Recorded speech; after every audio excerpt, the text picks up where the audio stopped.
What goes up must come down, and so that which rises must eventually fall. You mean I get to abandon my son again? I am your son. Ladies, gentlemen, and monsters of all ages, with the very soon approaching arrival of Monster Hunter Wilds, hype is nearing an all-time maximum, especially for me as someone who has only experienced like one trailer of information about the game, but because I'm staying blind to any new news about it and not playing the betas and stuff like that, I also have been thinking a lot more about Monster Hunter in the sort of past tense rather than what's in the future. And so now with Wilds just so close around the corner, it's time to look back and say goodbye to Monster Hunter Rise and its Sunbreak expansion, the most recent entries to the series, and everything that these gave us as one of the most unique Monster Hunter experiences that we have ever had. In order to talk about it as genuinely as possible and remember the game as it should be, as it was, let's go back to the beginning and talk about how it felt. When Rise was first announced, especially being the follow-up to World, there was a lot of trepidation from parts of the community.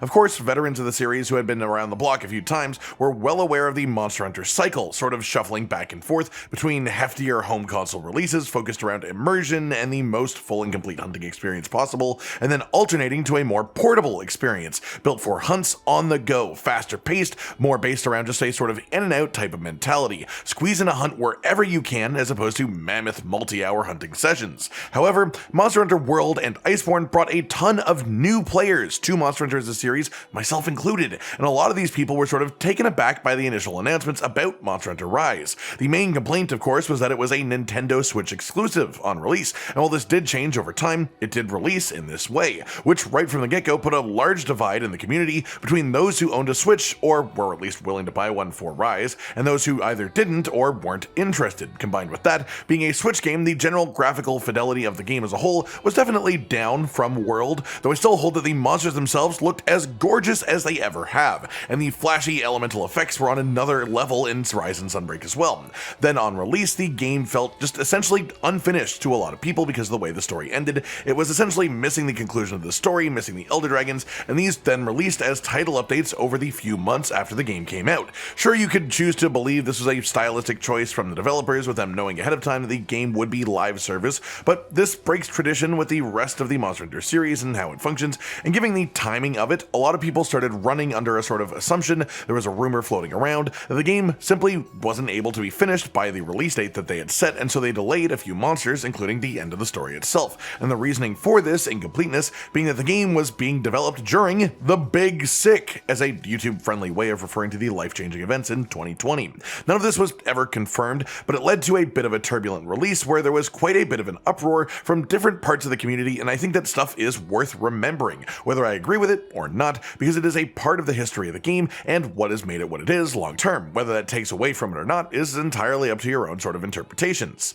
The next major topic then is the radical shift in gameplay for Rise. We had the addition of wire bugs as a mechanic, and especially wirefall itself was super polarizing. The ability to add a bunch of iframes to pick yourself up when downed and avoid an incoming attack, which was an absolute lifesaver that completely changed how hunt difficulty functioned in the game as a result, and changed how they developed monsters, especially the ones they wanted to be challenging, with things like title updates and Sunbreak. They were built around wirefall. They had things that were made to catch you when wirefalling. And that said, there were also switch skills, which was essentially a newer, updated take on the concept of hunting styles from Generations and Generations Ultimate. These switch skills allowed you to change singular parts of your moveset, swapping out different wirebug skills or even just parts of your base combos, and because you could do each of these changes individually, of course, yeah, a meta did evolve and it was clear what was mathematically the best choice for each weapon, but most people just don't quite care to that extent and will use whatever they actually enjoy the feeling of hunting with most, and as a result, you could end up on a hunt with 4 players using the exact same weapon as each other, but due to their choices in switch skills, it was possible that none of them would actually have the exact same moveset, and as you dive into the variations between this, they can then benefit from different builds from each other, and essentially it just gave so much extra variety and personality to the weapons, and really bumped up hunting immersion in general, in my opinion too, especially when hunting in groups. Along with this, the hunting pace in Rise was up significantly from World and Iceborne. Everything was faster. The length of hunts was about as short as it's ever been in the series monsters on average, and that was by design, partly combined with the existence of palamutes to make the actual in-world travel and traversal more simple and automatic, with an attempt to increase the amount of time in each hunt that you spend actually hunting monsters rather than doing pretty much anything else. To sort of match this energy then, they also put in essentially an inbuilt difficulty slider for every hunt in the form of birds. You can completely ignore these and finish any hunt in the game really, but they also increase various stats including maximum health and attack, both of which are very important, and so for the majority of hunts, these became just something that you could optionally run around the map and collect for a power boost. Eventually, of course, over the course of Sunbreak, a lot of the harder quests felt like you basically had to collect full birds before you could engage with the monsters, and that's when it started to getting a little bit more wonky feeling to me, but I did love the earlier game feeling of this, where they were just sort of an optional easy mode that you could activate for some extra effort each time that you took on a hunt if you felt like you needed it. Then of course we have the big topic here, which is the monsters, the thing that matters the most in every Monster Hunter game, the word that comes first in the series name, Monster Hunter. New monsters, returning monsters, I want to talk about what they were and how they're presented the way that we actually had them. Obviously my entire first reactions to every large monster are documented in the Pro and Noob series, just as they will be for Wilds, and I'm absolutely pumped out of my mind to get to do that, just as I was for Rise and Sunbreak. That experience is simply unmatched for me in gaming, and in Rise and Sunbreak, we had some of the most creative monsters the series has ever offered, leaving me absolutely flabbergasted after seeing them, from Tetranodon, who is this crazily, almost believable giant kappa monster, who is ecologically like a perfect mix of a turtle, a toad, and the average sumo wrestler. Hey! Okay, a very, very good sumo wrestler? That's much better. Every fight in the game was built with wire bugs and wirefall in mind, and that on top of the just immense creativity of the monsters themselves made for some extremely unique and memorable fights, even the early lower tier monsters. I mean, I already brought up Tetranodon, but how about Bishotten, an agile little monkey who throws fruit at you and prances? Yeah, he's fantastic too, right? And what about Gosharag, a giant murderous serial killer bear who turns his own arms into great swords? Or Raktakataki, the spirit animal of the wirebug mechanic itself, as a concept, a monster who essentially uses her own babies as her own version of the wirebug, zipping around the place and moving them around like she's playing an RTS while you're over here thinking you're playing an action RPG. These are both absolutely iconic monsters, and some of my personal absolute favorites of the entire series. I hunted Gosharag a strictly, honestly unhealthy amount of times within the first few weeks after Rise released, and that came completely from a place of admiration, respect, and just the amount that I enjoyed playing Hunting Horn against his moveset as a whole. Some monsters sure were sort of hit or miss with the community at large, even if I love them all personally. The overall feeling about them seems to be the same. They are Monster Hunter fights through and through no matter what you say. The designs are incredible, especially with the caveat that for Rise pretty much every new monster was in some way based around a yokai as their original concept, which was a really interesting sort of box for the developers to put themselves within, and it caused some really interesting things to develop as a result. When you're learning a craft to begin with, you need rules and structure to sort of understand what you're supposed to be doing. Then you get good enough in understanding this that you can start experimenting with breaking the rules and trying things that are out of the box, breaking that box, dismantling it every way, shape, and form. And the thing is, people who get really good at a craft then revert back to the first step, purposefully putting themselves into boxes as small as they can and limiting themselves just to try and use that as inspiration for the real creativity to shine through. And that's how I view the new monsters that happened in Rise and Sunbreak, like a sort of flourish following Monster Hunter World, showing the world that these monsters aren't a fluke by any means. They can do it even specific circumstances. Capcom knows how to design monsters, and they know how to design them goddamn well.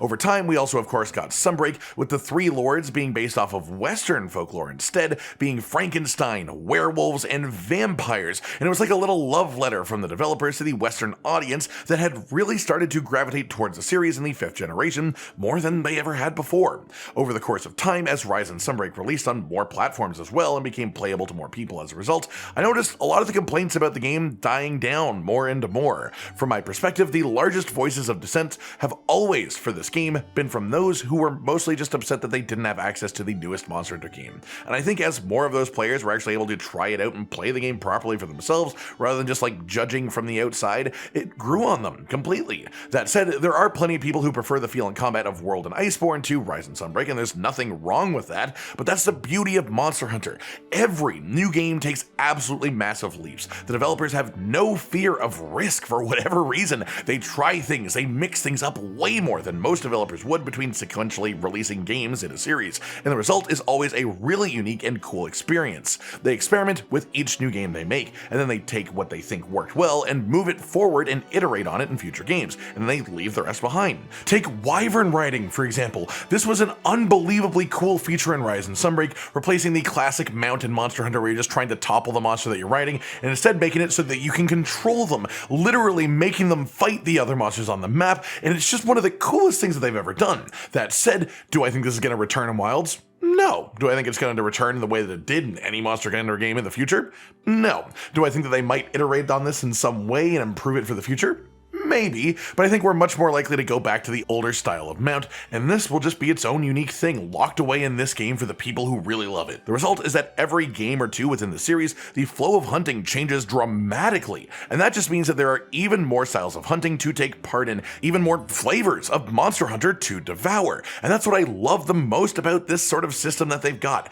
Past that, it's also worth mentioning that the really cool and unique intro cutscenes that every monster got in Rise and Sunbreak, they were just super unique from the way that cutscenes have typically been done in the past and very fitting to the setting the game had. And while I personally hope that we go back to the more personal style of cutscenes in Wilds with our own character front and center and such, again, I love that this was something that they tried, something that they leaned into thematically for the whole life cycle of the game, and not only does it make Rise and Sunbreak even more unique, but it makes any of the monsters that returned in Rise and Sunbreak that were from other games originally have a sort of whole new light thrust upon them in this way. And on top of this, it's also worth mentioning, of course, that every Monster Hunter game is going to be the first Monster Hunter game for some players, and there are a lot of people who actually did start with Rise and Sunbreak because it was on Switch, which World and Iceborne were not, so that's something to note in itself. In a lot of ways, Rise and Sunbreak were the fastest paced games that have ever been in the series. The time from quest beginning to hunting the monsters is the lowest that it's been, unless you purposely go on like a spirit word run. The hunts themselves were quick, and importantly, there were not only fewer loading screens in general, but the loading screens moved much faster, not to mention the fact that even making equipment, making weapons and armor required far less monster materials than it had in previous games. This, combined with actual hunt preparation being made way simpler and faster, meant that the overall feeling of the game was sort of just like go all the time, nothing but action, and that was the intention of the developers here. It created a very special brand of Monster Hunter that no other game in the series has matched, a polarizing version of the classic hunt formula, and as we move forward into Wilds, I'm really interested to see what they bring in from Rise and from Sunbreak, any of the mechanics or underlying gameplay changes that they made that might be reflected in new additions they add to Wilds. I mean, without a doubt, the Palamute walked so that the mount bird thing that the hunter rides in on in the reveal trailer can run and also glide, and that's a pretty major factor that I know already as someone who has only seen the initial reveal trailer for Wilds and of course fiddled around a little bit in the character creator during the betas too. So I have to imagine that it's not the only thing that's been inspired by Rise and Sunbreak by any means, not the only thing that they tested the waters with in that game, only to bring it to full fruition in Wilds. I would say that I will miss Rise and Sunbreak,